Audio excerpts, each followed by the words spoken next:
Hi Aditya, welcome to the podcast. Thanks for being here, man. Hello, Arshit. Thank you so much for having me. So, you are the editor for Ali Abdal, and I want to start by diving deep into that first. What is your exact role in his team? What is it that you edit for him? If you can break it down for me and for the people who are watching or listening to this episode. So basically मैं अली का full time video editor हूँ.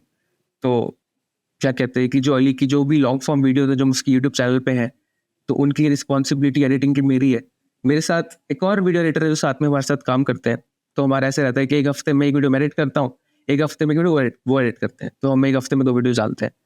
तो और उसके हिसाब से मैं अली से मुझे मिलने का भी मौका मिलता है. बीच में मैं उनसे मिला भी था, तो 2-3 बार मैं उनसे मिला भी इन पर्सन. तो मेरा मेन बेसिकली काम यही कि अली की लॉन्ग फॉर्म वीडियोस एडिट करना. शॉर्ट्स जो एडिटिंग करते हैं उनके लिए हमारे पास और फ्रीलांसर्स हैं, पर मेन मेरा ये काम है. So, what is the review process like with Ali for your videos, whatever you edit for him? So basically सबसे अच्छी चीज़ है अली के साथ काम करने की एडिटिंग की कि बहुत ज़्यादा ऑटोनॉमी है मेरे पास. मतलब अगर मेरे पास वीडियो आती है तो उसको किस तरीके से बनाना है, किस तरीके से उसकी स्टोरी लेके चलनी है, उसका बहुत ज़्यादा रोल मेरे पास है. बेसिकली किस तरीके से मुझे इस पर काम करना है. और हमारा रिव्यू प्रोसेस बहुत इजी है. बेसिकली हम एक वेबसाइट है फ्रेम, उस पर वीडियो डालते हैं और सैफ जो हमारे हेड ऑफ पोस्ट प्रोडक्शन है वो उसको रिव्यू करते हैं और उनको लगता है कि कुछ इसमें चेंजेस होनी चाहिए, कुछ चीज़ें बदलनी चाहिए, तो वो कमेंट्स कर देते हैं वीडियो पे. पर यूजुअली क्योंकि बहुत टाइम हो गया साथ में काम करते करते, ऑलमोस्ट 8 महीने से मैं काम कर रहा हूँ, तो स्टार्टिंग में चेंजेस आते थे वीडियो पे. स्टार्टिंग में वो कमेंट्स काफ़ी करते थे, लेकिन अब ऐसा हो गया कि मुझे पता है क्लियरली कि ब्रांड और टोन क्या है, तो वो चेंजेस बहुत कम हो गए धीरे धीरे. और अब खुद से ही मैं सब कुछ कर लेता हूँ और ऑलमोस्ट नेग्लिजिबल चेंजेस के साथ वीडियो पे आता है. और फिर उसके बाद सीधा यूट्यूब पे हम अपलोड करते हैं. हमारी साइट से यूट्यूब पे अपलोड करते हैं हम. तो मेरे पास यूट्यूब स्टूडियो का एक्सेस है अली का. फिर उसके बाद हम स्टडी करते हैं कि वीडियो में एनालिटिक्स किस तरीके से आए हैं, और जिस तरीके से जो मैंने प्लान की थी चीज़ों को, कि अगर मैंने सोचा था कि यहाँ पे मैं इंट्रो को इस तरीके से डिज़ाइन करूँगा, तो वो उस तरीके से लोगों ने अचीव किया कि नहीं, लोगों ने उस तरीके को पसंद किया है कि नहीं उस तरीके से. तो वो बेसिकली प्लान रहता है हमारा. और क्योंकि अब बहुत टाइम हो गया है तो फिर रिव्यू प्रोसेस बहुत ही आसान सिंपल है. सारा काम ऑलमोस्ट हम ही करते हैं. हमें कोई स्क्रिप्टिंग या फिर कोई स्क्रिप्ट नहीं मिलती है, कोई अलग से गाइडलाइंस नहीं मिलती है. बस अली बीच में कभी कभार बोल देते हैं कि हाँ इस पे आप एनिमेशन कर लेना वीडियो के अंदर ही, और उसके बाद सारा कंट्रोल हमारे पास रहता है. तो ये सबसे अच्छी चीज़ है. So, like you said, you have a common language now between you, Saif, and Ali, and all the creatives in that team. And you also and Ali also places a certain amount of trust in you, right? So, उन्होंने आपको YouTube Studio का access दिया हुआ है. You go look after all that analytics and all that. So, assuming with that common knowledge, how do you maintain a hygiene check when it comes to YouTube? ये बात आपने बहुत सही बोली कि रिस्पॉन्सिबिलिटी तो बहुत ज़्यादा है, क्योंकि at the end of the day बहुत बड़ा चैनल है और हमारा जो मिशन है कंपनी का वो है कि हम किस तरीके से लोगों को एक अच्छी लाइफ जीने में हेल्प करें.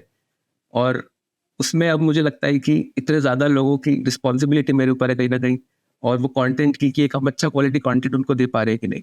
और ये मुझे लगता है हाइजीन चेक बेसिकली इस तरीके से होता है कि सैफ पहली वीडियो देखते हैं, उसके बाद एक यूट्यूब चैनल प्रोड्यूसर है टिन, उनका बेसिकली रिस्पॉन्सिबिलिटी जिसमें वो संभालते हैं कि किस तरीके से, उनको यूट्यूब की नॉलेज बहुत है. बेसिकली वो एज अ व्यूअर देखते हैं फिर वीडियो को, और उनको अगर लगता है कि कुछ कमी है, क्या है, कुछ अच्छा हो सकता है, कुछ बी रोल्स हम यहाँ पे और डाल सकते हैं, या फिर ये क्वालिटी अच्छी नहीं है अली के चैनल के हिसाब से, तो उस पर फिर हम और एक बार रिविजिट करते हैं. पर यूजुअली वो बहुत कम होता है, क्योंकि टिन एज अ ऑडियंस देख रहे हैं ना कि एज एन एडिटर.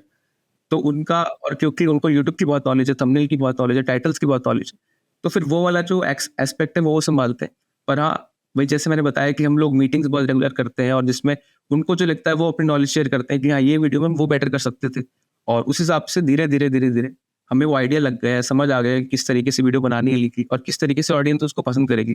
और जैसे कि अभी हमारे एक रनिंग थी में वीडियो में कि हैरी पॉटर का एक कुछ ना कुछ एलिमेंट हमें जरूर डालना है वीडियो में. ध्यान नोटिस किया मैंने रिसेंटली. तो धीरे धीरे हम कोई ना कोई एक मीम, कोई ना कोई हैरी पॉटर का जोक कुछ ना कुछ डालते रहते हैं वीडियो में. तो और यही हमने कुछ एक ब्रांडिंग चेकलिस्ट बना रखी है ऐसे 10-15 पॉइंट्स की, जिसको हम फॉलो करते हैं. कि जैसे हमारा अब नया हम एक नई चीज़ स्टार्ट कर रहे हैं, बिजनेस क्लास, जिसमें हमें बिजनेस के बारे में बात करना है. और एक ये हम चीज़ हमेशा फॉलो करते हैं कि अली की पर्सनैलिटी निकल के आए. अभी आगे का वो प्लान है, क्योंकि अली बहुत ही रियल लाइफ में बहुत ही फन और बहुत ही ऐसे एंजॉय करने वाले इंसान है, और वो वीडियोज़ में कभी कभार आता नहीं है. तो हमारा प्लान है कि हम थोड़ी सी अली की फनी साइड और थोड़ा उसका एंटरटेनिंग लुक भी बाहर लेके आए। तो बेसिकली कुछ चेकलिस्ट हैं जो हम फॉलो करते हैं, और उसके बाद बाकी टीम मेंबर्स हैं वो काफ़ी सपोर्टिव है, वो अपने दिमाग से उस चीज़ को बढ़िया बनाए देते हैं। A lot of what you said is just a good productive hack कि हर एक checklist follow करो, like segregate everything in its proper place, which again goes without saying for what Ali's channel stands for. Yes. So Ali make a lot of talking head videos, and if those videos are not done right, and if the video is not presented in an interesting way, लोग bore हो जाते हैं यार उससे. So how do you ensure कि वो good retention rate for a talking head video आपको मिल जाए? Because at the end of it सब retention का ही खेल है YouTube पे. सही बात है। बेसिकली कुछ थंब रूल्स हम फॉलो करते हैं कि हर 10 सेकंड में हम कुछ ना कुछ स्क्रीन पे एटलीस्ट डालें। 10 सेकंड में क्यों बोल रहा हूँ, इनिशियली वो ज़्यादा होता है, इंट्रोज में हम ज़्यादा रखते हैं कि 1 या 2 सेकंड में कुछ ना कुछ स्क्रीन पे हो रहा है, पर धीरे धीरे as video progresses, video 5 minute 7 minute हो चुके हैं, तो हर 10 सेकंड का हम ऐसे थंब रूल लेके चलते हैं कि कुछ ना कुछ हम वीडियो पे डालें, एक पैटर्न ब्रेक हो बेसिकली, कि फुल स्क्रीन हमने कुछ डाल दिया, कुछ हमने टेक्स्ट डाल दिया, कुछ मोशन ग्राफिक्स डाल दिया, कुछ बी रोल्स डाल दिए, तो वो हम जरूर फॉलो करते हैं, क्योंकि at the end of the day हमें एजुकेशनल कंटेंट बनाना है, Right. और उसमें लोगों को जिस तरीके से लोग इजीली समझ सकते हैं चीज़ को, वो हमें बताना है। फॉर एग्जांपल अगर अली बात कर रहे हैं कि ये बहुत बड़ा घर है मेरा, तो हम घर के वीडियोस दिखा रहे हैं ताकि लोगों को विजुअली समझ आए कि क्या हो रहा है। तो एक चीज़ है जो मैं स्ट्रिक्टली फॉलो करता हूँ अली की वीडियो में, जो एक जनरल एडिटिंग हैक भी है, कि show rather than tell. Right. अगर कोई भी चीज़ विजुअली दिखाई जा सकती है तो हमेशा उसको अप्रोच करो। तो मैं वीडियो को एडिट करते हुए हर समय, हर 5 सेकंड बाद सोचता हूँ कि जो अभी अली ने बात कही है, क्या मैं उसको विजुअली दिखा सकता हूँ किसी भी तरीके से? अगर उसका जवाब हाँ है, तो मैं किसी भी हद तक ढूंढता हूँ इंटरनेट पे कि किस तरीके से हम उसको दिखा सकते हैं। कोई वो बी रोल हो गया, कोई वो एनिमेशन हो गया, कोई वो टेक्स्ट हो गया, मोशन ग्राफिक हो गया। तो ये मेरे मन में कॉन्स्टेंटली चलता रहता है वाली एडिटिंग, कि अभी इस पॉइंट पे क्या करना चाहिए, इस पॉइंट पे हमें कुछ विजुअल दिखाना चाहिए या फिर नहीं। और कभी कभार ये भी इंपॉर्टेंट है कि क्योंकि अली की जो वीडियोस की थीम है वो ऐसी है कि पीपल को बहुत पसंद आता है, लोगों को बहुत पसंद आता है अली को सिर्फ बात करते हुए देखने में। Right. He's a कभी-कभार very लोगों को calm demeanor. Yeah. तो लोगों को कभी कभी नहीं भी चाहिए कुछ ना कुछ स्क्रीन पे हमेशा ही हो रहा हो, तो वो भी एक बैलेंस लेके चलना पड़ता है। अब स्टार्टिंग में वो बैलेंस ही समझ नहीं थी, स्टार्टिंग में लग रहा था कि बस जो भी चीज़ है वो या तो वो दिखा दो या तो कुछ मत दिखाओ। और अब धीरे धीरे मुझे समझ आया है कि क्या क्या चीज़ है जिसपे आपको पॉज रखना है, यहाँ पे कुछ मत दिखाओ चलेगा, वो चाहे वो इंट्रो क्यों ना हो। क्योंकि कभी कभार इंट्रो में लोग बोलते हैं कि इंट्रोडक्शन में आपको बहुत ज़्यादा वीडियो में हुक करना है लोगों को, बहुत ज़्यादा कुछ ना कुछ डालना होता रहना चाहिए। लेकिन at the end of the day वो क्रिएटर की फील समझना बहुत इंपॉर्टेंट है, कि क्रिएटर कैसा है, उसकी वाइब कैसी है, उसकी ऑडियंस कैसे पसंद करती है उसको। तो इसलिए वो बैलेंस है, बैलेंसिंग एक्ट है यहाँ पे, कि ओके अब मेरे को कुछ ना कुछ दिखाना जरूरी है, लोग बोर हो रहे होंगे, समझाने के लिए कुछ बेटर मैं कर सकता हूँ, पर एक जगह पे कि यहाँ पे अभी नहीं है कुछ। अली अगर यहाँ पे अपने पर्सनल गोल्स के बारे में बात कर रहे हैं कि मेरा फ्यूचर ऐसा है, मैं ऐसा दिखता हूँ अपने आपको फ्यूचर, तो उसमें मैं शायद कुछ ना कुछ नहीं डालूंगा। अगर वो बात करे कि मैं यहाँ इतने पैसे या फिर इतना प्रॉफिट मेरा प्लान है, तो मैं इसमें प्रॉफिट या फिर मनी की आवाज नहीं डालने वाला, क्योंकि मुझे लगता है कि वो एक एस्पिरेशन वाली वाइब है, आराम से एक चीज होनी चाहिए जिसमें जरूरत नहीं कुछ बी रोल्स की। तो बेसिकली ऐसे ही आइडियाज हैं। Have you ever thought about writing a book or creating a video explaining the philosophy behind editing a talking head video? मैं जेन्युइनली जिस अभी फेज में चल रहा हूँ, मुझे लगता है कि एक वीडियो या फिर एक यूट्यूब चैनल या एक कोर्स टाइप ऑफ कुछ ना कुछ बनाना चाहिए। क्योंकि ये भी रिसेंटली अभी मेरे दिमाग में आया है, क्योंकि अभी जैसे 8 महीने पहले मुझे कोई नहीं जानता था कि मैं क्या कर रहा हूँ, मैं एडिटिंग करता हूँ कि नहीं। मैं जनरली अपने एक शेल में एडिटिंग कर रहा था, अपने काम कर रहा था, छोटे मोटे डांस म्यूजिक वीडियोस बना रहा था और रील्स बना रहा था। फिर जैसे ही मैंने अली के साथ काम करना स्टार्ट किया, तो मुझे एक सेंस ऑफ वैलिडेशन मिली वहाँ के लोगों से कि नहीं मैं अच्छा काम कर रहा हूँ। और उसके बाद अगर थोड़ा सा मुझे 1-2 पॉडकास्ट में अगर मैं आया, तो लोगों ने अप्रोच किया और मुझे समझ आया कि एक जेन्युइनली एक प्रॉब्लम है, लोगों को एडिटिंग के बारे में जानना है, लोगों को इतना नहीं पता है टॉकिंग हेड वीडियोस कैसे बनती हैं। तो अब मैं उस फेज में हूँ कि यहाँ किस तरीके से मैं ज़्यादा से ज़्यादा लोगों की हेल्प कर पाऊँ। तो मेरे दिमाग में आ रहा है, बुक का मैंने नहीं सोचा, क्योंकि मैं जिस मैंने बताया राइटिंग मैं इतना अच्छा नहीं, क्योंकि मेरा दिमाग ना विजुअली बहुत चलता है, तभी मैं वीडियो एडिटिंग कर रहा हूँ, क्योंकि मुझे मेरे दिमाग में हमेशा रहता है कि मैं खुद ही पर्सनली इन्फॉर्मेशन कंज्यूम कर पाता हूँ विजुअली और ऑडियो के साथ। तो इसलिए मैं इस फील्ड में आ गया बाय चांस ही। तो मेरा प्लान है कि मैं कोर्स से कुछ बनाऊं, लेकिन अभी नहीं, अभी मैं और सीखना चाहता हूँ, अभी और समझना चाहता हूँ। तो ये प्लान है, may be next year I will make a course, क्योंकि मुझे काफ़ी डीएम्स आए, लोगों ने बोला कि हम आपसे सीखना चाहते हैं। तो ये प्लान है। That's great to hear, Aditya. A couple of things on that. Your sort of de facto boss Ali, he also has a whole course on editing itself. how are you planning to differentiate your course from his course? सबसे पहला point तो यही है कि उनका course का software ही अलग है। मैं जो सॉफ्टवेयर यूज करता हूँ वो प्रीमियर प्रो यूज करता हूँ, वो जिन्होंने समझाया वो उन्होंने सॉफ्टवेयर एफसीपी से समझाया। और मेरी मैनेजर से बात भी हो रही थी, जो हमारे जनरल मैनेजर है एंगस, उनसे बात हो रही थी कि कोर्स के रिगार्डिंग हम एक डिस्कशन कर रहे थे छोटी। तो उन्होंने कहा कि अब अली का जो कोर्स है फाइनल कट प्रो पे वो बहुत पुराना हो चुका है, 3-4 साल पुराना है। और अभी जो हम अली की वीडियोस की एडिटिंग कर रहे हैं उसका भी लेवल काफी बढ़ गया है पिछले 3-4 साल में। तो अगर हम specifically how to edit Ali's videos का भी कोर्स बनाएंगे प्रीमियर प्रो से रिलेटेड या आफ्टर इफेक्ट्स से रिलेटेड, तो वो अच्छा चलेगा, लोग बाय करने के लिए उसको इंटरेस्टेड होंगे।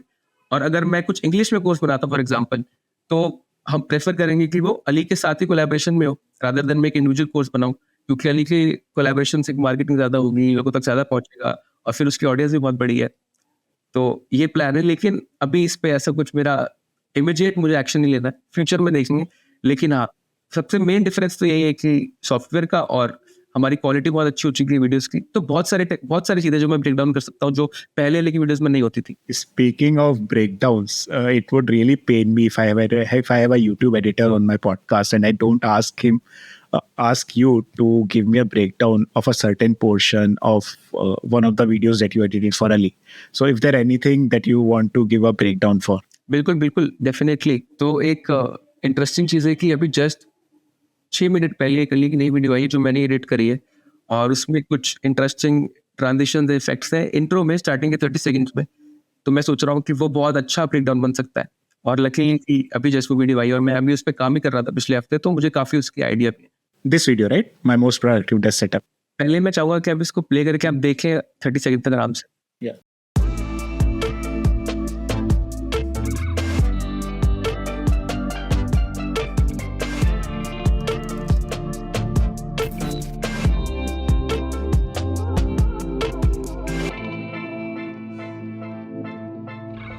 Hey friends, welcome back to the channel and to my annual productivity desk setup walkthrough.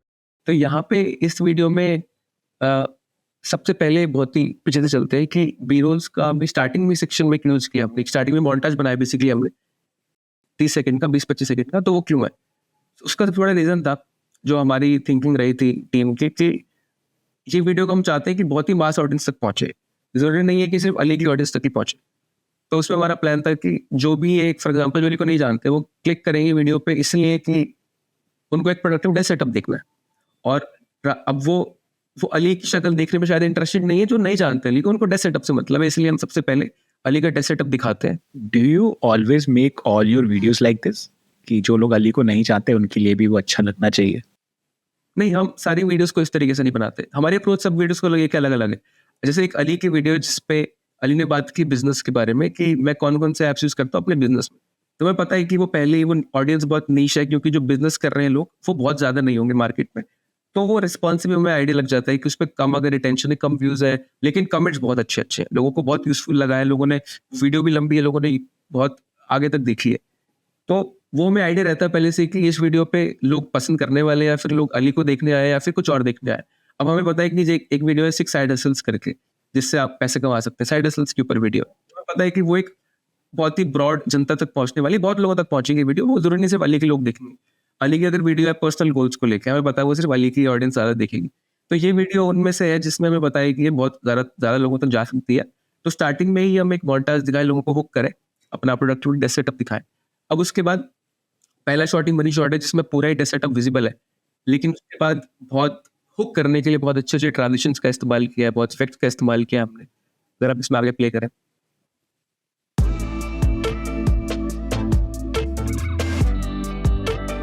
For example जो ये Apple I love this shot. I love this shot. वो बीच में laptop mouse and all that notepad आता है and then it syncs to the music. हाँ, क्योंकि अब वो म्यूजिक के साथ जो सिंकिंग है, ये क्योंकि मैं डांस के बैकग्राउंड से, मैं अपने कॉलेज में डांस टीम में था, मैंने म्यूजिक वीडियोस की एडिटिंग करी है, और वो मेरा जो स्ट्रेंथ है म्यूजिक वीडियो एडिटिंग का, वो मैं अली की वीडियो में ज्यादा रिप्रेजेंट नहीं कर पाता हूँ। तो वो मुझे जब भी मौका मिलता है कि ऐसे कुछ अगर म्यूजिक के साथ मैं खेल पा रहा हूँ तो मुझे उसमें बहुत मजा आता है। तो ये वो वन ऑफ द वीडियो जिसमें मैंने वो एक्सपेरिमेंट किया है और वो म्यूजिक के साथ बिठाने की कोशिश की है, और जनरली वो अच्छा लग रहा है बहुत। और उसका भी प्रोसेस था कि जब मेरे पास वीडियो आई थी वो तीनों कीबोर्ड, माउस और ट्रैक पैड तीनों साथ में थे, लेकिन उसको मैंने फोटोशॉप में जाके उनको रिमूव किया और उसके बाद एक क्लीन बैकग्राउंड बनाया, फिर उसको म्यूजिक पे अपीयर करवाया तीनों को, और वो म्यूजिक पे ही उसके बाद डिसअपीयर भी हुआ। और ये अलग अगला शॉट इसमें स्पीकर जो है, स्पीकर में एकदम बेस आता है, क्या? तो आता है, वो निकलता है। तो वो भी कुछ इसी तरीके से प्रोसेस था, और उसके साथ मैंने एनवायरनमेंट को भी मूव कराया है, ताकि लगे कि कुछ रियल चीजें, कुछ अगर मूवमेंट आई है स्पीकर में तो एनवायरनमेंट भी हिल रहा है। तो ये हमने चीज करी थी, इस पर आगे चल सकते हैं हम। बेसिकली स्पीकर को लेके ऐसा है ना कि ये जो भी मैंने इसमें इफेक्ट्स किए ना, आगे भी हम ट्रांजिशन जाएंगे, कुछ एक विंक भी है हैरी पॉटर का, वो सब इफेक्ट्स ना मुझे बहुत ही नेचुरली आते हैं मेरे दिमाग में, क्योंकि ये मैं चीज़ें पहले ही कर चुका हूँ। जो मैंने music videos, dance videos edit करी है, उनमें मैंने ये स्पीकर के इफेक्ट्स, सेम इफेक्ट में आपको, और अगर आप वीडियो में दिखा दूंगा आपको, उसमें भी सेम चीज़ मैंने कर रखी है, उसमें बाद में आते हैं।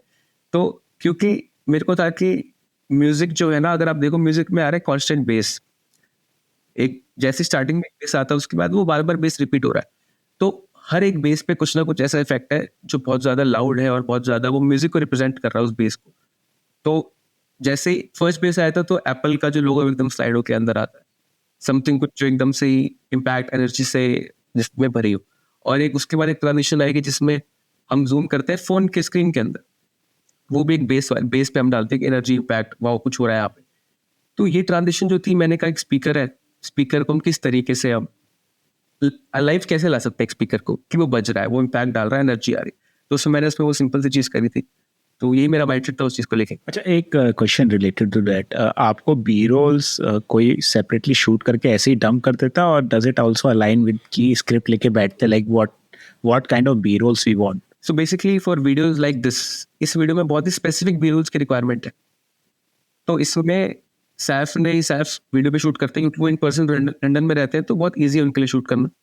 तो उन्होंने पूरे सेटअप की वीडियो शूट करी थी एक ऑर्डर में, जिस ऑर्डर में अली ने बात करी है उसी ऑर्डर में उन्होंने शूट करके मुझे दी थी। अब वो मेरे ऊपर है कि मैं कौन सा शॉट लूँ, क्योंकि अब जैसे सेम कीबोर्ड है, कीबोर्ड के मेरे पास 5 शॉट थे, अब वो मुझे डिसाइड करना है कि मैं कौन सा कीबोर्ड का शॉट कब लूँगा जो अच्छा लग रहा है। फॉर एग्जाम्पल इस सेक्शन में मैंने लाइट मोड को दिखाया है टाइप होते हुए, उसके बहुत से रीजन है। मैं इसके अलावा कोई और शॉट मैंने नहीं चूज किया, उसका भी एक रीजन है कि लाइट मोड जो है वो अली की ब्रांड है, उनकी नई ब्रांड है जो वो लॉन्च करना चाह रही है कीबोर्ड की, वो आगे जाके उस पर काम होगा।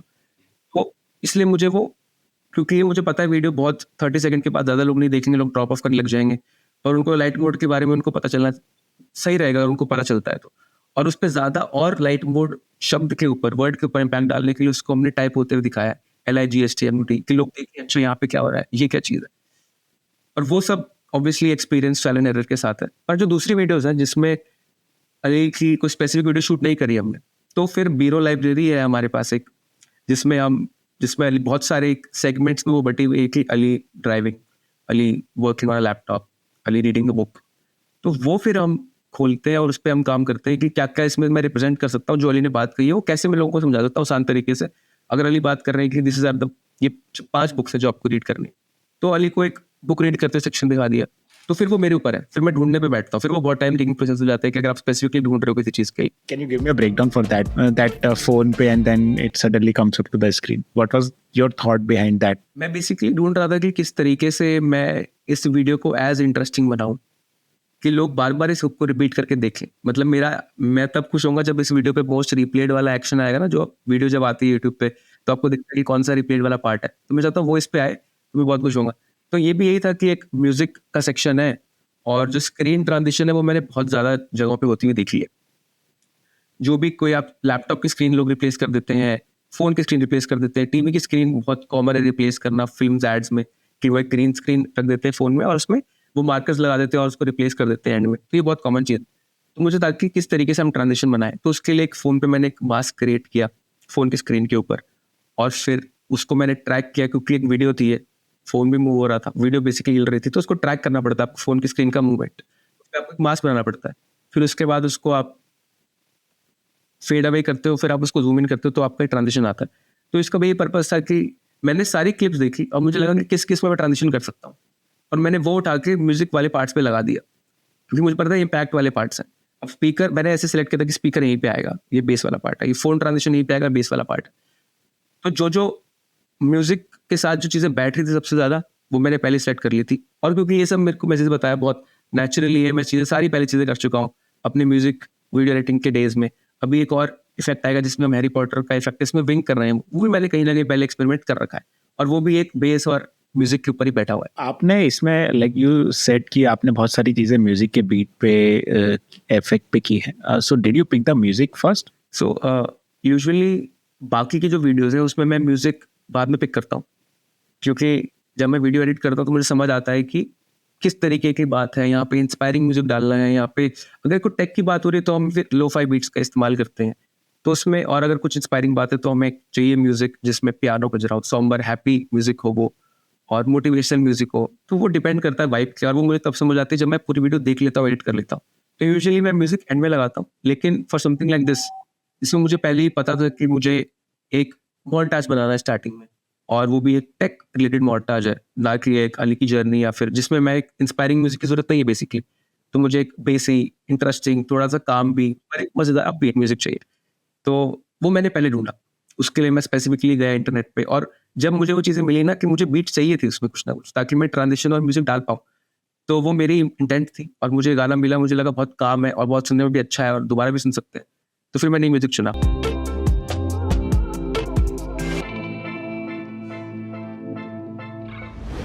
तो जो आखिरी जो ट्रांजिशन है वो मेरे को बहुत ही पसंद आई। एक्चुअली मेरा प्लान नहीं था वो करने का।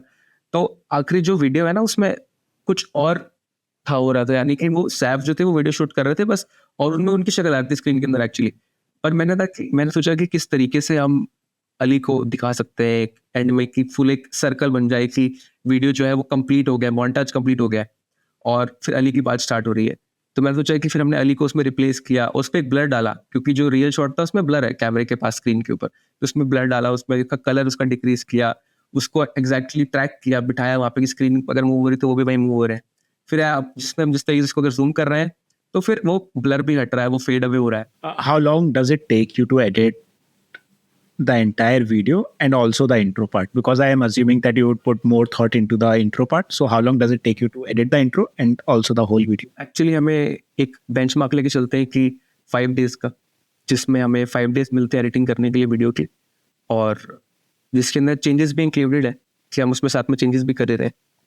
पर उसके अलावा इंट्रो पे मैं स्पेसिफिकली 2 दिन तो देता ही हूँ, कभी कभी ज़्यादा भी लग जाते हैं, और उसके बाद भी ज़्यादा एफर्ट जाता है स्टार्टिंग के 2-3 मिनट बनाने में। उसके बाद हमारा प्लान रहता है कि अगर ज़्यादा कुछ स्क्रीन पर नहीं हो रहा है, 5-10 सेकंड नहीं हो रहा तो चलता है, क्योंकि हमने रियलाइज़ किया है रिटेंशन ग्राफ देख के, एनालिटिक्स देख के, कि कितने लोग ड्रॉप ऑफ कर जाते हैं कुछ देर के बाद। तो हमें लगता है कि ठीक है, अगर लोग इसके बाद देख रहे हैं तो वो जेन्युइनली देखना चाहते हैं वीडियो, और उनको हमें उनके लिए इंपॉर्टेंट नहीं है कि हम बहुत ज़्यादा बी रोल्स और ये सब डालें, क्योंकि उससे हमारा टाइम बहुत ज़्यादा लगेगा और ज़रूरत भी नहीं है वो एक्स्ट्रा एफर्ट करने की, वो ओवरकिल है। तो हमारा प्लान बेस, तो फिर आखिरी के जो 8-10 मिनट, अगर वीडियो फॉर एग्जांपल 15 मिनट की है तो वो आखिरी के 8-10 मिनट 1-1.5-2 दिन में होते हैं, पर यूजुअली ज़्यादा एफर्ट फर्स्ट हाफ में ज़्यादा लगता है, और इंट्रो में सबसे स्पेसिफिकली सबसे ज़्यादा। So basically the thought process is कि जिसने आधा वीडियो देख लिया स्टार्टिंग का, वो बाकी का आधा तो देख ही लेगा, क्योंकि whoever wants to drop off, they will drop off in the first half of that video. What's the ideal retention rate that you go for? Because I've heard that number vary from 50% to 80%. What's your benchmark, or what's your team's benchmark for retention? So basically सब channels की retention बहुत अलग है, और सबकी category जिस channel में है वो भी बहुत अलग है। तो अली के लिए हम एक 30 सेकंड की जो रिटेंशन है स्टार्टिंग की, वो हम एम लेके चलते हैं 70% मार्क, कि हमें 70% अचीव करनी है। उससे ऊपर तो बहुत बढ़िया, पर 70% तो हमें चाहिए ही चाहिए, वो हमारा ऐसे बेंचमार्क हम लेके चलते हैं। और उसके बाद पूरी वीडियो जिन्होंने देखी है वो हमें परसेंटेज चाहिए होती है एटलीस्ट 35% या 30 से तो ऊपर हुई हो, तो वो हमारा बेंचमार्क लेके चलता है। पर हाँ, ये दूसरे चैनल से बहुत वेरी कर सकता है, कुछ लोगों का होगा जिनको 50% बेटर रहेगा, 60% बेटर रहेगा। लेकिन जिस तरीके से अली की वीडियोज़ है, हमारा मेन वाइब नहीं है कि हम ज़्यादा से ज़्यादा व्यूअरशिप इकट्ठी करके रखें, हमारा मेन है कि हम क्वालिटी वर्क बनाएं और लोगों को हेल्प करें बेसिकली। अब तो उस मिशन के हिसाब से हमें लगता है कि जो हमारे जो पैरामीटर्स हैं वो परफेक्ट है, और ऑब्वियसली ओवर टाइम हम चाहेंगे कि अच्छे हो और अच्छे हो, क्योंकि अगर हम एडिटिंग पे इतना टाइम स्पेंड कर रहे हैं, वीडियो को अच्छा बनाने में टाइम स्पेंड कर रहे हैं, तो अगर वो आज 30 तो वो 35 हो, 35 तो 40 हो, वो हमारा plan in the future. But ये अभी के लिए हमारे बेंचमार्क्स हैं। So you always constantly achieve 30 or 35%, या कुछ ऐसा कभी वीडियो आपने एडिट किया on which you thought कि यार ये तो फोड़ देगा and it performed the worst? ऐसा हमेशा होता है, मतलब ऐसा हमेशा तो नहीं, सॉरी बहुत बार होता है हमेशा तो नहीं होता। जैसे अब मैं काफ़ी सर्टेन हूँ जैसे कि ये वीडियो पे स्टार्टिंग के 30 सेकंड का रिटेंशन काफ़ी अच्छा होगा, क्योंकि बहुत ही अच्छा बी रोल है, हो सकता है लोगों को लगे अरे ये क्या पार्ट है, इसको हम रिप्ले करके देखते हैं यहाँ पे क्या है, तो वो हुक होंगे शायद उस पार्ट में। लेकिन हाँ, at the end of the day कुछ नहीं कह सकते आप यूट्यूब पे कि किस तरीके से क्या परफॉर्म करने वाला है, और क्योंकि काफ़ी ज़्यादा वो स्क्रिप्ट कंटेंट पे डिसाइड करता है रादर देन जस्ट सिर्फ एडिटिंग पे। क्योंकि मुझे याद है एक वीडियो में बना रहा था ऑनलाइन डेटिंग के ऊपर, तो उस इंट्रो में मैंने काफ़ी मेहनत की थी, काफ़ी नए नए इफेक्ट्स ट्राई किए थे, काफ़ी नई नई चीज़ें उसमें मैंने डाली थी, और उसका रिटेंशन उतना नहीं था जितना मैं एक्सपेक्ट कर रहा था। फिर मुझे समझ आया कि एक रीज़न नहीं भी था कि वो टॉपिक जो है शायद वो इतना ज़्यादा लोग ऑडियंस अलाइन नहीं करती अली के साथ। तो मुझे समझ आया कि ये भी एक रीज़न है। तो बहुत सारे रीज़न हो सकते हैं किसी भी चीज़ के चलने के ना चलने के, पर at the end of the day हमारा तो प्लान है कि हम बेस्ट से बेस्ट एडिटिंग करें और लोगों को एटलीस्ट हेल्प हो उसमें। So your main focus is on educating the people, but you also said that there's a certain amount of freedom that you have in terms of your artistic vision. So and there's a fine line between that. So how fine do you walk the line between educating people and having artistic freedom? मैंने जब join किया था तो फिर काफ़ी मेरा plan था कि मैं पहले समझूं कि किस तरीके से लेके वीडियोस बनती हैं। तो मैं काफ़ी 4-5 महीने तक मेरा ये प्लान रहा था कि मैं किस तरीके से समझूं और उसको मैं नेल करूं रियल ब्रांड को। लेकिन रिसेंटली अब मैं ज़्यादा से ज़्यादा एक्सपेरिमेंट करने लगा हूँ अपने स्टाइल को इम्प्लीमेंट करने में, कि किस तरीके से लोगों को पता चले जो वीडियो देख रहे हैं कि ये शायद मैंने बनाई है। फॉर एग्जाम्पल मैं अपने दोस्तों को तो एटलीस्ट दिखा पाऊँ और वो बोले कि हाँ यार इसमें तो तू दिख रहा है बहुत ज़्यादा क्योंकि तूने बनाई है। ऑब्वियसली हम ये भी चाहते हैं कि जो 2 एडिटर्स अगर हम काम कर रहे हैं तो ऐसा ना हो कि वो दिखे डिफरेंस एटलीस्ट ऑडियंस को कि अलग अलग लोग काम कर रहे हैं। हम चाहते हैं एक कंटेंट हम एक कंसिस्टेंसी मेंटेन कर रखें, बट फिर भी मैं चाहता हूँ कि मेरा एक फ्लेवर रहे। तो लेटली मैं उस फेज में हूँ। अब ये है कि रिसेंटली मैं काफ़ी आर्टिस्टिक अपनी फ्रीडम पे काम करने लग रहा हूँ। पहले मैं नहीं करता था, पर मैं उसको देख ऑब्वियसली एजुकेशन के साथ तो कॉम्प्रोमाइज हम कर ही नहीं सकते। अब मुझे पता है ये जो वीडियो है इसमें हमें दिखाना डेस्क सेटअप, तो जितना कूल लगेगा लोगों को उतना बढ़िया है। ये पहले ही हमको एक इनिशियली थॉट प्रोसेस या अली की तरफ से एक नोट्स मिल जाता है कि इस वीडियो की वाइब क्या रहने वाली है, ये किस तरीके से हम अप्रोच करने वाले हैं। तो ये वो वीडियो नहीं है जिसमें बहुत ज़्यादा लोगों को एजुकेशन मिलेगा, लोग आए कि एक डेस्क सेटअप कैसे दिखता है, मतलब बेसिकली लोगों की लाइफ की ऐसे प्रॉब्लम सॉल्व नहीं कर रहे हैं या फिर उनकी बहुत ज़्यादा हेल्प नहीं हो रही। ऑब्वियसली जो लोग हैं जिनको डेस्क सेटअप बनाना है उनकी बहुत हेल्प हो रही है, लेकिन इसमें अगर हम एक मोटिवेशनल इंस्पायरिंग वाइब को हटाएंगे तो चलेगा। तो ये उसकी अप्रोच थी, पर मैं साथ साथ ये भी समझ रहा हूँ कि किस तरीके से टीम रिएक्ट कर रही है उस चीज़ को। अगर टीम कह रही है कि यार मज़ा नहीं आ रहा है, इसमें ज़्यादा आर्टिस्टिक फ्रीडम या फिर ज़्यादा ऐसी चीज़ें हो गई हैं जो कंटेंट को सपोर्ट ही नहीं कर रही हैं इन द लॉन्ग रन, तो उसमें मैं चेंज करता हूँ। पर बहुत अच्छी बात है कि ऐसा अभी तक हुआ नहीं है। जो भी हम कुछ एक्सपेरिमेंट करते हैं, कुछ नया बनाते हैं, तो टीम उनको ऐसे खुली बाहों से पसंद करती है और लेती है।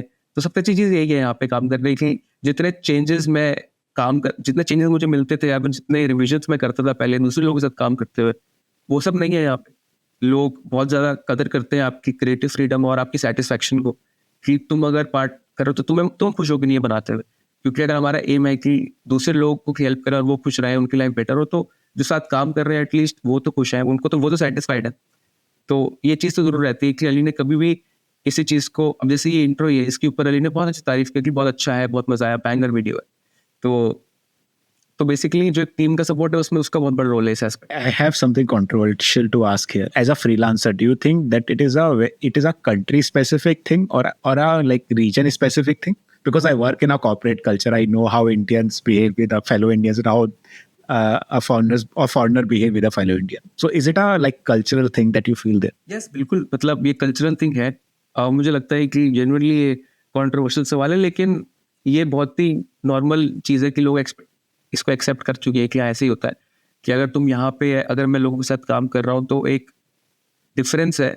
और मुझे लगता है कि क्रिएटिव जो स्किल्स हैं उनकी रिस्पेक्ट उतनी नहीं की जाती जितनी बाहर की जाती है, ये मैंने समझा है। ऑब्वियसली सबके इंडिविजुअल एक्सपीरियंसेस सब बहुत सब्जेक्टिव लोगों की चीज़ें हो सकती हैं, जो मैंने जो फेस किया वो सबके साथ हो सकता है ना, उन्होंने बहुत ही अच्छे लोगों के साथ काम किया, लेकिन ऐसा नहीं कि लोग बुरे हैं, मैंने बहुत अच्छे लोगों के साथ भी काम किया है। फॉर एग्जाम्पल मैंने काम किया था अलते सर के साथ, जिनके साथ आपका पिछला right. पॉडकास्ट भी रहा है सिरसा सर, और वो मैंने वीडियो भी देखी थी, और आपने उसमें बताया कि आपका एक वन ऑफ द फेवरेट गाना है छोरी बेवफा का, और उसकी एडिटिंग मैंने करी थी। तो उनके साथ काम करके बहुत मजा आया था। वो एक वन ऑफ द ऐसे मोस्ट रिस्पेक्टेड क्लाइंट्स जिनके साथ मैंने काम किया इंडिया में। तो वही बात है कि कंट्री स्पेसिफिक तो है, और लोगों का एक ये भी मुझे लगता है एटीट्यूड होना चाहिए, जिसमें कि लोगों पे छोड़ दे। अगर वो किसी के पास काम करने के लिए उनको अप्रोच कर रहे हैं, तो उनको उन पे रादर देन, मतलब अगर उनको इतना भरोसा है उन पे, तो उन पे ही छोड़ देना चाहिए काम, इंस्टेड ऑफ कि वो बहुत ज़्यादा ही चेंजेस बताएं, बहुत ज़्यादा कंट्रोल लेना चाहे, क्योंकि उसमें वो आपकी क्रिएटिव फ्रीडम अफेक्ट होती है और आपको मजा नहीं आता है उस काम करने में। तो ये चीज़ तो है ही। Coming back to you, Abhishek, who is also a friend of mine, and who was also one of the first guests on this Bohemian Project podcast. He is also the creator of the TV show Physics Wala. We were talking about him before we started this episode. And he started out his journey as an editor for one of the YouTube channel, for a small YouTube channel. The YouTube channel was called Emotional Fools, I believe. So he started his journey as an editor, and now he's a director and a producer, and then also an editor, among many other things.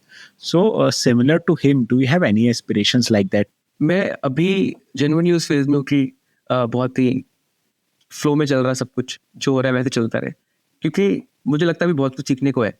क्योंकि मैंने join Ali Abdal को अगर किया है, तो कि one of the ऐसे biggest creators है वो यूट्यूब पे, तो उनके साथ जैसे मैंने बताया कि मैं हर दिन कुछ ना कुछ नया सीख रहा हूँ, मेरे लिए हर दिन कुछ ना कुछ नया है। मैं बिफोर ज्वाइनिंग अली, मुझे सिर्फ एडिटिंग के बारे में आइडिया था, लेकिन अब मुझे बिजनेस के बारे में पता है, मुझे वर्किंग मुझे पता है कि एज ए प्रोफेशनल तुम कैसे काम करते हो। अगर तुम फ्रीलांसिंग कर रहे हो, तुम्हें बात कैसे करनी है, कम्युनिकेशन स्किल्स मेरी बहुत पुअर थी, वो बहुत अच्छी हुई हैं। तो धीरे धीरे मुझे लगता है अभी एटलीस्ट फॉर अ टाइम मैं यहीं पे बहुत ज़्यादा सीखना चाहता हूँ, लेकिन उसके बाद मैं अपने आप को एक एडिटिंग के सिर्फ और सिर्फ एक बबल में अपने आप को बंद नहीं करना चाहता। जैसे आपने बताया कि अभिषेक जी ने पहले एज एन एडिटर स्टार्ट किया था, फिर वो अब डायरेक्टर है, तो मैं भी अपने आप को, ये नहीं मेरा प्लान एग्जैक्टली मैं डायरेक्टर बनूं, लेकिन मेरा प्लान है कि मैं एक स्टोरी टेलर बनूं, और मुझे उस फील्ड को बहुत ज़्यादा एक्सप्लोर करना है। और उस प्रोसेस के अंदर मे बी मैं एक डायरेक्शन में जा सकता हूँ, उस प्रोसेस के अंदर मे बी मैं राइटिंग में जाऊँ, पर मेरा प्लान है कि मैं सिर्फ और सिर्फ एक एडिटर ना बन के रहूँ। मुझे लगता है कि और भी कुछ है मेरे पास देने के लिए प्रोजेक्ट को, और वो चीज़ें मुझे फ्यूचर में जेन्युइनली और बहुत ज़्यादा एक्सप्लोर करनी है। और मे बी मैं भी एक डायरेक्टर बन के आपके साथ एक और पॉडकास्ट कर रहा हूँ, उसके बारे में ब्रेक डाउन कर रहे हैं। पर क्योंकि मुझे लगता है एडिटिंग जो ऐसी चीज़ है ना, वो बहुत ज़्यादा ही कभी कभार अंडररेटेड रह जाती है, कि लोग इस चीज़ को इतना वैल्यू नहीं देते कभी कभार। पर इससे ही आपको एक्चुअली समझ आ रहा है कि आप एक एडिटर में एक स्टोरी क्रिएट कर रहे हो इस टाइम पे। क्योंकि काफ़ी कभार जो मेरे पास जो वीडियोस आती है अली की, वो बहुत ही जनरली अपने बारे में बता रहे हैं, अपनी लाइफ के बारे में बता रहे हैं, तो मैं उसमें बैठ के एक स्टोरी क्रिएट कर रहा होता हूँ कि क्या रेलिवेंट है क्या नहीं है। तो उस प्रोसेस में मुझे रियलाइज हुआ कि हाँ, कि हम भी एक स्टोरी टेलर ही हैं, और ऐसा नहीं है कि हम और चीज़ों में अपनी स्टोरी को एक्सप्रेस नहीं कर सकते। तो मेरे फ्यूचर प्लान्स हैं कि मैं और बड़ा स्टोरी टेलर बनूँ, एडिटिंग में और डीप जाऊँ। अभी तो मुझे जाना है एडिटिंग के ऊपर, और कोर्सेज मुझे एडिटिंग के खरीदने हैं अपने खुद के बनाने से पहले, और ये मेरा थोड़ा सा छोटा मोटा फ्यूचर प्लान है। खरीदने हैं एज इन? यस, बिल्कुल। मतलब, और क्योंकि मैंने ना एडिटिंग खुद से सीखी है, मैंने कभी कोई कन्वेंशनल तरीके से मैंने एडिटिंग नहीं सीखी, मैंने कोई कोर्स नहीं किया है, मैं फिल्म स्कूल नहीं गया हूँ। तो मुझे वो सब चीज़ें ना आज की डेट में बहुत ज़्यादा ऐसे अपने पास बुलाती हैं कि यार मैं ये सब सीखूं। और क्योंकि मैंने यूट्यूब से सब सीखा, यूट्यूब से मुझे टूल समझ आए, जो भी मैं स्टोरी बताता हूँ एडिटिंग में, वो मैं खुद से अपने कंटेंट जो मैंने कंज्यूम किया लाइफ में, उसके हिसाब से मैं रिप्रेजेंट कर देता हूँ वीडियोस पे, कि हाँ मैंने एक वीडियो में देखा था ऐसा इफेक्ट होता हुआ, चलो मैं यहाँ पे भी डाल देता हूँ। मैंने उस वीडियो में देखा था यहाँ पे जब भी कोई जोक आता है तो वो बैकग्राउंड में से रिमूव कर देता है, तो मैं यहाँ पे भी उसको सिमिलर तरीके से इम्प्लीमेंट कर देता हूँ। तो मैंने एडिटिंग ऐसे सीखी है, और एक्सपीरियंस के साथ देख के सीख के। लेकिन मेरे पास उनको बताने के लिए, उनको समझाने के लिए एग्जैक्ट कीवर्ड्स नहीं है, या समझाने के मेरे पास टूल्स नहीं जो एक कन्वेंशनल तरीके से जो आप चीज़ को सीखते हो उसमें होंगे। और मैं नहीं कह रहा कि लोगों को ऐसे नहीं सीखना चाहिए, मुझे तो लगता है एडिटिंग लोगों को ऐसे ही सीखनी चाहिए, खुद से ही, हिट एंड ट्रायल के साथ, यूट्यूब से ही। तो मुझे लेकिन उस चीज़ को अब एक्सप्लोर करना है, क्योंकि मुझे लगता है कहीं ना कहीं अब मेरे पे एक रिस्पॉन्सिबिलिटी भी है।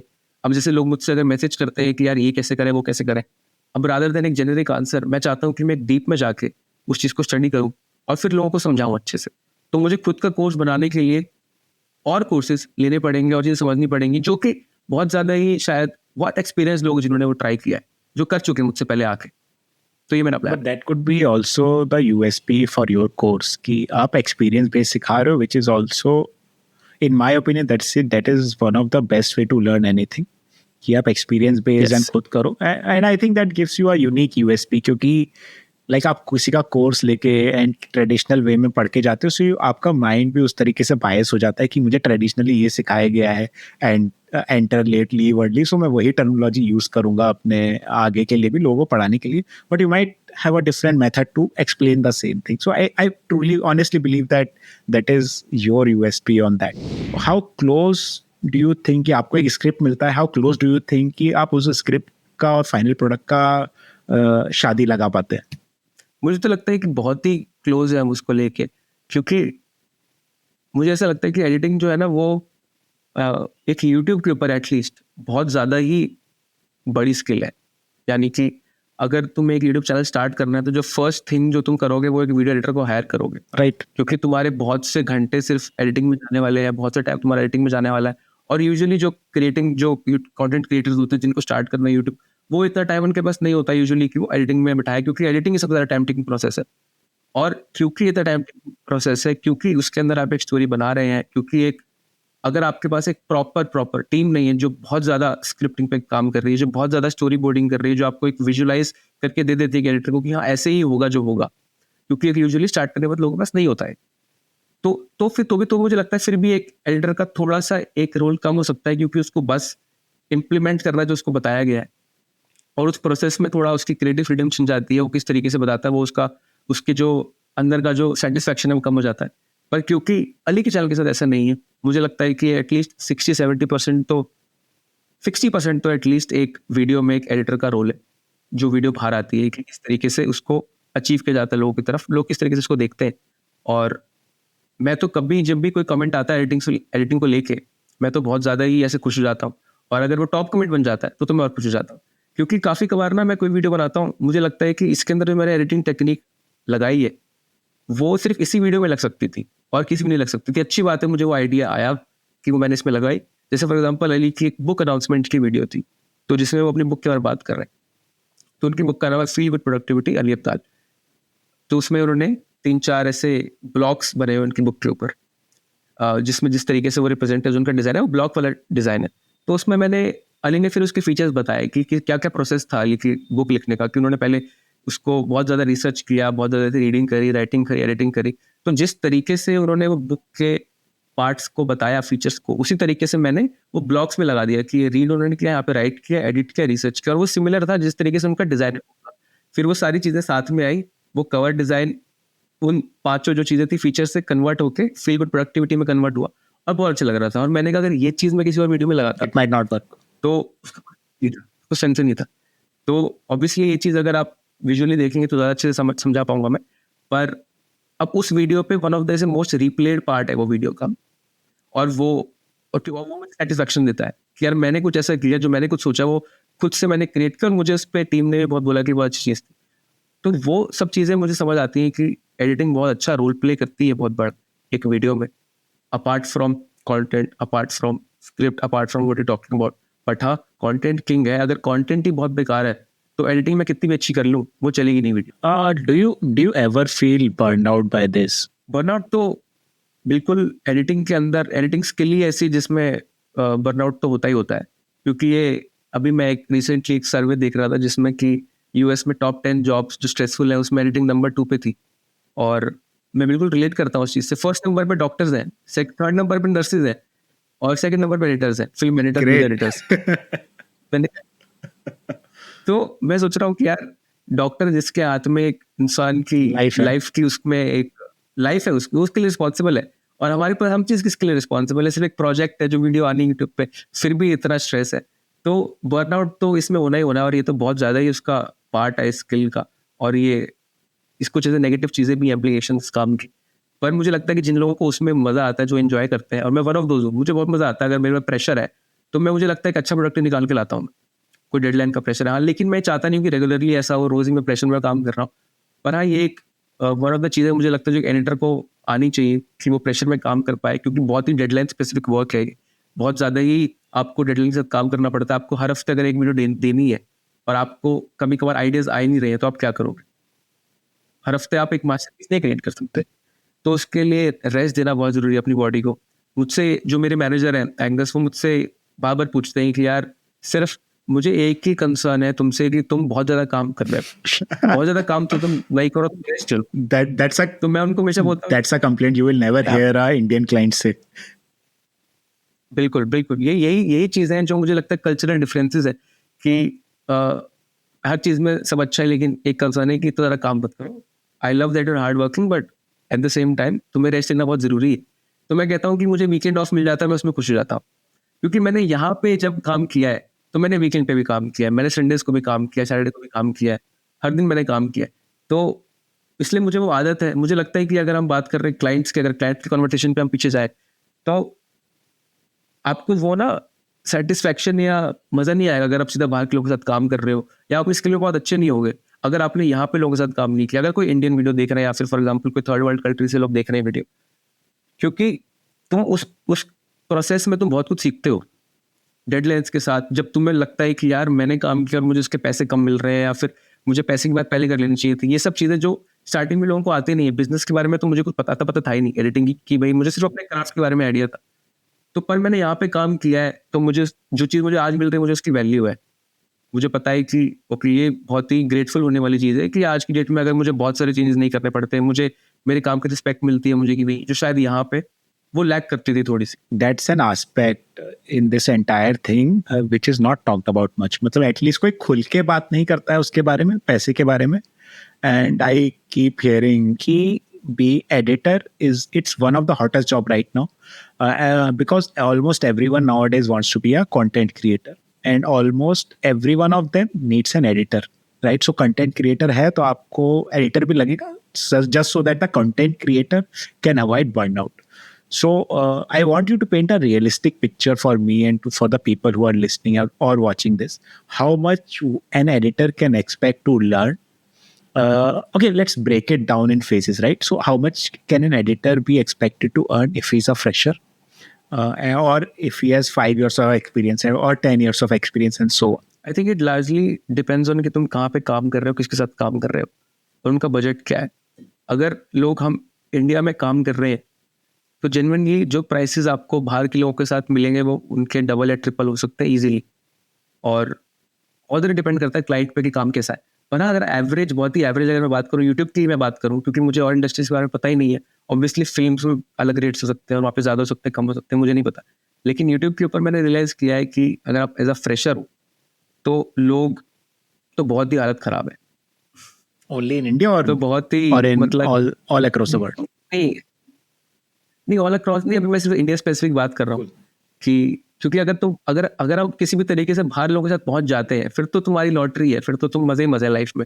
फिर तो क्योंकि तुम उसी टाइम तुम 3x 4x पे पहुंच गए हो जो तुम यहाँ पे कमा रहे होते, तो वो प्रोसेस में तो तुम फिर तो मजे मजे। तो वही जो इंडिया में जो रेट्स है वही आप कर लेना 3x 4x, वही मुझे लगता है कि एक बाहर का हम बाहर की भी डिसाइड कर सकते हैं चीज़ें। तो इंडिया में मुझे लगता है कि स्टार्टिंग में लोग आते हैं वो 20-25 हज़ार जो फ्रेशर है उनको इतना मिलता है, लेकिन 20 to 40,000 तो लोग एक्सपेक्ट कर सकते हैं। क्योंकि मैंने जब ज्वाइन किया था एज अ फ्रेशर तो मैं एक कंपनी में काम करता था जो बाहर की ही थी पर उनका इंडिया में बेस था, तो वो इंडियन सैलरीज ही मिलती थी हमें। उनका काम था रीपर्पज करने का कंटेंट। तो मेरी सैलरी उस टाइम पे 40,000 ही थी जब मैंने स्टार्ट किया था एज ए प्रोफेशन। अगर मैंने इसको स्टार्ट किया था, अगर मैं 9 to 5 अगर मैं जॉब की बात करूँ, और अगर आप फ्रीलांसिंग भी कर रहे हो तो भी आप इन्हीं अमाउंट में आप इसको ब्रेक डाउन कर सकते हो पर प्रोजेक्ट कि आपको लोग यहाँ पे विलिंग है। अगर 10 मिनट की वीडियो तो आपको 3-4 हज़ार रुपये मिल जाएंगे, जो कि मुझे नहीं लगता, क्योंकि मैं अब जिस सिचुएशन पे मुझे लगता है ये सब कम है बहुत ज़्यादा। आपकी स्किल की वैल्यू होनी चाहिए, पर जो मार्केट रेट्स मैं वही डिस्कस कर रहा हूँ जिस हिसाब से लोग काम कर रहे हैं। और उसके आप जो एज अ फ्रेशर अगर आपने ज्वाइन किया है, आपके पास एक्सपीरियंस है, आप 70-80 तक आप कमा सकते हो इंडिया में एज अ जॉब अगर कर रहे हो। फ्रीलांसिंग है तो कोई लिमिट्स नहीं है। फ्रीलांसिंग में तो आप इंडिया में भी रह के वो आपके ऊपर आप कितना काम ले सकते हो, पर हाँ आपके पर प्रोजेक्ट के आपके चार्जेस बहुत बढ़ जाएंगे। आप एक प्रोजेक्ट का 20,000 ले सकते हो, आप 25,000 ले सकते हो। ऐड अगर आप बना रहे हो तो आप 40-50,000 ले सकते हो और ज़्यादा ऊपर जा सकते हो। और अगर आपके पास बहुत ज़्यादा एक्सपीरियंस है फिर तो मुझे लगता है आपको यूट्यूब इंडस्ट्री से ज़्यादा फिल्म में होना चाहिए। फिर उसके मुझे रेट्स पता नहीं है, पर बेसिकली सबसे अच्छा पॉइंट है कि मैं सबको ये एडवाइस करता हूँ मनी को लेके कि लोग कैसे ना कैसे करके इंटरनेशनल क्लाइंट्स के साथ काम करें जल्द से जल्द और उनको ढूंढें। सबसे बड़ी लोगों की दिक्कत रहती है कि वो उनको मिलते ही नहीं है। और वो कैसे ढूंढते हैं, जैसे हमने बात की ना कि क्लाइंट्स कैसे ढूंढे, तो उसमें मैं एक चीज़ ऐड करना चाहता हूँ कि इंटरनेशनल क्लाइंट्स जो है वो आपको उनके लिए वो लोग कोल्ड डीएम और या फिर ईमेल, ये तो ठीक है, एक तो एक चीज़ है आप डायरेक्टली रीच कर रहे हो, लेकिन मुझे लगता है कि जिन लोगों को ज़रूरत है उन लोगों को ढूंढना बहुत मुश्किल है। वो लोग आपको बहुत हायर करने के लिए रेडी बैठे हैं जिनको जेन्युइनली उस टाइम पे ज़रूरत है, और उसके लिए आपकी रिसर्च करने की स्किल, आपको यूट्यूब पे एक्टिव रहने की स्किल, वो काम आती है कि आप सोशल मीडिया पे कैसे उनको ढूंढ रहे हो, कहाँ ढूंढ रहे हो। क्योंकि ज़रूरी नहीं है कि अगर बंदा एक काम की तलाश में है, तो उसको ये नहीं कि मुझे साथ काम करना है, उसे कोई भी मिल जाए, उसको किसी के साथ भी काम करना है, वो उसमें खुश हो जाएगा। मुझे ऐसे डीएम्स आते हैं, लोग पूछते हैं कि हम कैसे क्लाइंट्स ढूंढें, तो लोगों को बहुत ही बेसिक वेबसाइट्स नहीं पता होती। जैसे ytjobs.co करके एक वेबसाइट है, वहाँ पे यूट्यूब जॉब्स पे लोग रोज डालते रहते हैं बाहर के लोगों की किस तरीके से, और वहाँ पे सैलरीज बहुत सामने रखी हुई है कि आपको $40,000 आपको साल के मिल जाएंगे, $50,000 मिल जाएंगे, $60,000 मिल जाएंगे। जो मुझे लगता है कि अगर कोई इंसान इंडिया में काम कर रहा है उसके लिए तो चांदी चांदी है। एज अ रिमोट वर्क अगर उसको काम मिल रहा है, जो कि IITians शायद इतना नहीं कमाते होंगे जितना वो आपको बाहर के लोग दे सकते हैं, और वहाँ पे एवरेज सैलरी है। तो वहाँ पे बहुत ज़्यादा हाई सैलरी नहीं है, बहुत कम नहीं है, वो एक अच्छी सैलरी, डिसेंट सैलरी है। पर हाँ, उसके लिए स्किलफुल होना पड़ेगा बहुत ज़्यादा। आपको ऐसे आउट ऑफ नोवेयर नहीं मिल जाएगा काम। अच्छा काम आना चाहिए, तुम बहुत टाइम से काम, एक्सपीरियंस लोगों को मिल जाएगा।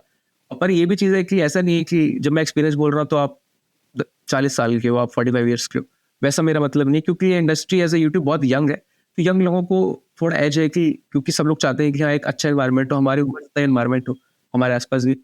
तो ऐसा नहीं है कि बहुत आपको एक्सपीरियंस मतलब ओल्ड हो, लेकिन आपके पास 3 4 5 साल का एक्सपीरियंस है, आपने वीडियोस पे काम किया है और आपकी कम्युनिकेशन स्किल्स अच्छी है। अगर आप बाहर के लोगों के साथ काम कर रहे हो, आपकी इंग्लिश अच्छी है, आपको समझ आता है वो क्या बोल रहे हैं, तो बिल्कुल बाहर के लोगों को अप्रोच करने चाहिए, वहाँ पे बहुत आप अच्छे पैसे कमा सकते हैं। That's a nice point to end our podcast episode. Before we wind this, Aditya, what would be your top 3 tips for editing for YouTube? सबसे वन तो है शो रादर देन टेल, जिसके बारे में हमने डिस्कस किया कि हर पॉइंट पे सोचो कि किस तरीके से इसको दिखा सकते हैं, और क्रिएटर के साथ में समझते हुए कि क्रिएटर क्या है, क्रिएटर कैसा है, किस तरह की क्रिएटर की फील है। अगर मिस्टर बीस्ट की वीडियोस है तो बहुत ज़्यादा हाई पेज होगी, फास्ट पेज होगी। अली की वीडियोस में बहुत ज़्यादा काम होंगी, अच्छा एनवायरनमेंट होगा, वाइट और ब्लू वाइब होगी, एस्थेटिक वैसा होगा। वो समझना पड़ेगा किसी भी क्रिएटर से पहले अप्लाई करने के लिए, उनकी वीडियोस को स्टडी करो, समझो, और फिर वहाँ पे अप्लाई करो उनके लिए। और एक और जो चीज़ है जो मुझे ऐड करनी है वो ये है कि स्किल के पीछे भागें और पैसे के पीछे मत भागें। स्किल्स बहुत इंपॉर्टेंट है। और अपनी, मुझे लगता है थोड़ा सा मैंने आपका सवाल बदल दिया, पर मैं एक as an editor in general जो मैं 3 एडवाइस देना चाहता हूँ वो मैं वो मैं दे रहा हूँ। और वो ये है कि स्किल ज़्यादा से ज़्यादा सीखो। लोग मुझे बहुत पूछते हैं कि हमारा पोर्टफोलियो है, हमें काम दे दो, हमें आप हमारे साथ काम करो, कौन से क्रिएटर से हम काम कर सकते हैं। पर मैं पोर्टफोलियो देखता हूँ, मुझे लगता है कि यार बहुत चीज़ें अच्छी हो सकती थी, अटेंशन टू डिटेल नहीं है, और अच्छा आप काम कर सकते थे।